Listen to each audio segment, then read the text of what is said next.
Well, Kenya's Electoral Commission is calling for patience and calm as the country awaits the final tally of presidential results.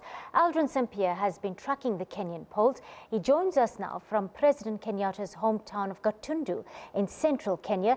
Good afternoon, Aldrin. I hope you can hear me. What's the mood like in Gatundu today?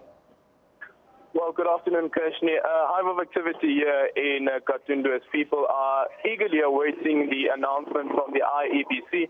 Earlier on, the IEBC had a press briefing, and when we got here in town, people were in shops that sell television sets, watching and following the press briefing, hoping that the announcement will come on who has won the presidential election. Remember that we're waiting for an official declaration from the IEBC, from the IEBC's chairperson, Chibukati.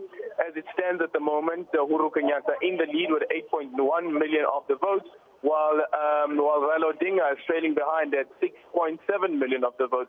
And you'd also remember that there is that whole contestation over the results that Raila Odinga is, of course, disputing. However, though, here in Gatundu, which, of course, is a stronghold of Jubilee, people are driving around with their Kenyan flags. They're also driving around with the Jubilee flags attached to their cars, and it just shows it speaks to the level of excitement, the level of angst that people have just waiting for these results to be announced. It's been a while now. It's been a couple of days since we've been saying that the results will be announced. The results have been announced, but clearly the IEBC has not come forth.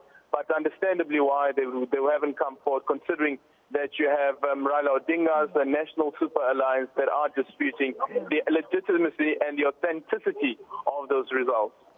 Aldrin, while you are in the hometown and the stronghold, what are the expectations of ordinary Kenyans in Gatundu from their new leader?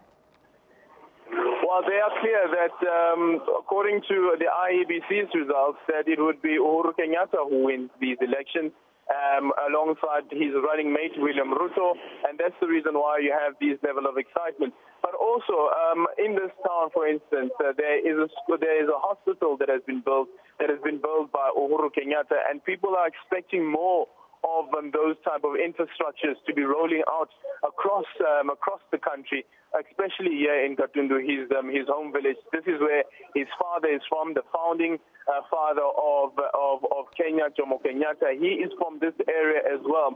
Unfortunately, though, if you compare this area to an area like Nairobi, which is the capital, which is the city center of Nairobi, there's much more sophisticated buildings, sophisticated infrastructure, and nothing compared to what you see here. What's quite evident from the people here is that the poverty levels are quite high. And you remember that Kenya, although its economy last year, according to the figures released last year in 2016, the economy grew about 5.6%. That 5.6% growth is not affecting or is not influencing the lives of the ordinary people here in Kenya, and they hope that if the economy continues to grow, that eventually it will trickle down to towns like these, and these towns will also be uplifted, and there will be a development that is rolled out. Thank you. That was Aldrin Sampear coming to us from President Kenyatta's hometown of Gatundu in central Kenya. Aldrin will be bringing us regular updates for the next few days, so do stay locked on to the SABC News Desk.